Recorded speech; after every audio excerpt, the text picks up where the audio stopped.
मी अजित कुमार बाळासाहेब शिंदे, महोदय hybrid seeds private limited Jalna, विक्री प्रतिनिधी सातारा, सोलापूर आणि सांगली, त्याचबरोबर पुणे. आपण आज या ठिकाणी आलो आहे फलटण तालुक्यातील धनंजय रामदास शेंडे यांच्या शेतावरती, की जिथं आपली महोदया सीड्स कंपनीची मका 101 नंबर या ठिकाणी लावलेली आहे MLTच्या स्वरूपात. तर आपण पाहू शकता या ठिकाणी शेतकरी बंधूंनो की हा प्लॉट हार्वेस्टिंगला आलेला आहे, पूर्ण काढणीला आलेला आहे. तरी परंतु ह्याचा 70 ते 75% भाग हा हिरवा आहे आणि पूर्ण कणीस हे पूर्ण मॅच्युरिटी झालेलं आहे.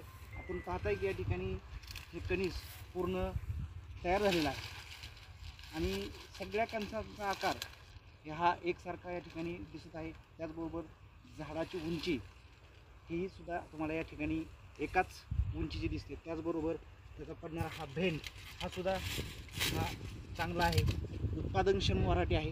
आणि आपण पाहू शकता की या ठिकाणी मी एक कणीस या ठिकाणी मोडलेलं आहे आणि त्यामध्ये तुम्हाला कणसाचे रो म्हणजे लाईनी या ठिकाणी 22 या ठिकाणी कणसाच्या लाईनी एका कणसामध्ये दिसून येत आहेत. याच्यावरून एक लक्षात येतं की हा वाण हा उत्पादनाबरोबरच गुरांच्या चाऱ्यासाठी सुद्धा हा वाण एकदम एक नंबर आहे.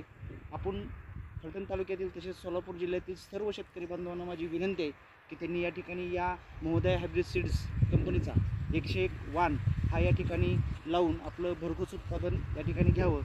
आपण या ठिकाणी पाहतोय की आज या फलटण तालुक्यातील 42 अंश टेम्परेचर आहे आणि या टेम्परेचरमध्ये हा प्लॉट पूर्ण या ठिकाणी उभा आहे. आणि या टेम्परेचरमध्ये असतानासुद्धा या ठिकाणी पूर्ण टोकापर्यंत या ठिकाणी दाणे या ठिकाणी भरलेले आहेत. असा हा प्लॉट आणि असा हा वाण महोदय हायब्रिड सीडनं या ठिकाणी मार्केटमध्ये या चालू वर्षापासून देत आहोत. तरी माझी पूर्ण शेतकऱ्यांना विनंती आहे संपूर्ण जिल्ह्यातील तालुक्यातील की हा वाण जास्तीत जास्त शेतकऱ्यांनी लावून उत्पादन घ्यावे. धन्यवाद.